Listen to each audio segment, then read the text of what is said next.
অন্তর্বর্তী সরকারের উপদেষ্টা মাহফুজ আলম বলেছেন, শুনতে পাচ্ছি শেখ হাসিনাকে ভারত ফেরত দেবে না বলে রাজনৈতিক সিদ্ধান্ত নিয়েছে। রোববার 29 ডিসেম্বর বিকেলে পররাষ্ট্র মন্ত্রণালয়ের এক সংলাপ শেষে সাংবাদিকদের তিনি একথা বলেন।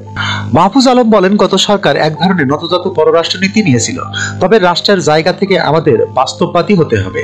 সরকার বদলালে যাতে পররাষ্ট্রনীতি বদলাতে না হয়, বিষয়টি সামনে রেখে কোনো ধরনের হঠকারী সিদ্ধান্ত আমরা নিতে পারি না। আমাদের জন্য সার্বভৌমত্ব, জাতীয় নিরাপত্তা, অখণ্ডতা সবচেয়ে গুরুত্বপূর্ণ। তিনি আরো বলেন, আমরা সবসময় চেষ্টা করেছি বাংলাদেশের স্বার্থ অক্ষুণ্ণ রাখতে। বাংলাদেশকে সামনে এগিয়ে নিতে আমরা সব রাজনৈতিক দল ও অংশীজনদের ঐক্যমত চাই। অন্তর্বর্তী সরকারের এই উপদেষ্টা আরো বলেন, আমাদের শক্তি ও সক্ষমতা কিভাবে বাড়ানো যায় সেদিকে মনোযোগ দিতে চাই।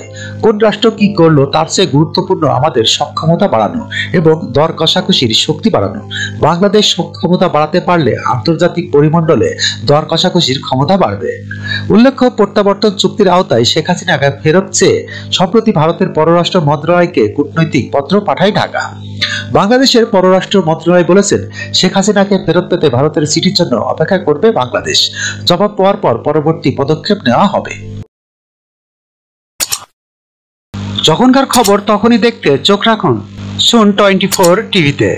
চ্যানেলটি সাবস্ক্রাইব করুন।